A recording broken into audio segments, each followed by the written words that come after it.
नहमदुहु व नुसल्ली अला रसूलिहिल करीम मुअज़्ज़िज़ सामीन व नाज़रीन अस्सलामु अलैकुम व रहमतुल्लाहि व बरकातुहू। दोस्तों, अमलियात और वज़ाइफ की वीडियोज़ का हमारा सिलसिला शुरू है और उसी सिलसिले की एक और वीडियो आपकी खिदमत में लाए हैं।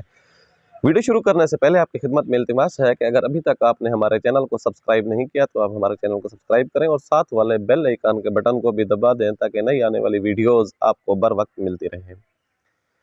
आज की वीडियो का उन्वान, जैसा कि आपने थंबनेल के अंदर मुलाहिज़ा फरमा लिया है कि मसान का किस तरह इलाज किया जाए। दोस्तों, मसान के बारे में अक्सर तौर पे आमिलीन भी इस चीज़ से नावाकिफ़ होते हैं, पहचान नहीं पाते। बुनियादी फ़र्क हमने बता दिया है पिछली वीडियो के अंदर कि जिन्नात और मसान के अंदर क्या फ़र्क है। इसलिए आमिलीन अक्सर तौर पर मसान वाले मरीज़ को जिन्नात का मरीज़ समझ के या आसेब का मरीज़ या साए का मरीज़ समझ पे उसके ऊपर उतनी ही रियाज़त कर रहे होते हैं। बेचारे दिली मेहनत कर रहे होते हैं, सच्ची लगन से मेहनत कर रहे होते हैं, लेकिन कोई फ़ायदा नहीं हो रहा होता। वो चीज़ ज़्यादा क़ुव्वत पकड़ रही होती है। ये आमिल की नावाक़फ़ियत की वजह से, आमिल के जो है फ़न को बारीकी से ना समझने की वजह से ये नुकसान उठाना पड़ रहा होता है।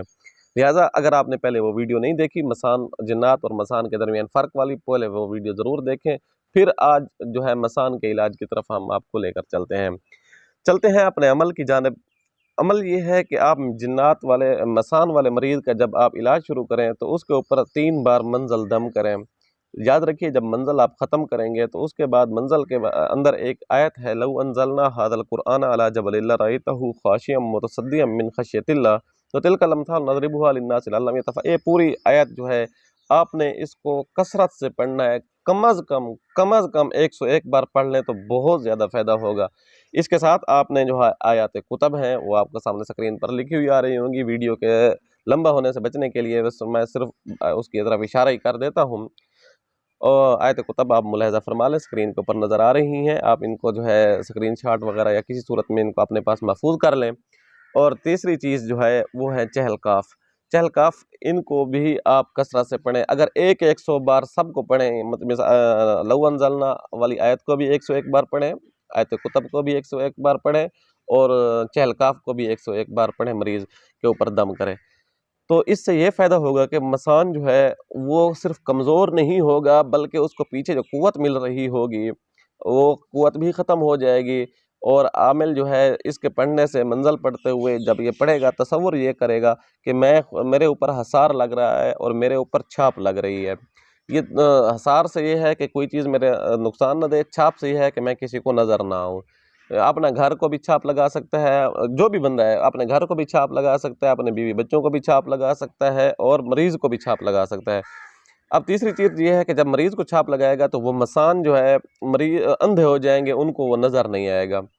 चौथी चीज़ ये हो जाएगी कि मसान, इनके पढ़ने से मसान को जो पीछे क़ुव्वत मिल रही है, यानी वो आमिल की तरफ, जादूगर की तरफ से जो उसको बार बार चीज़ें मिल रही हैं, उसका रास्ता बंद हो जाएगा।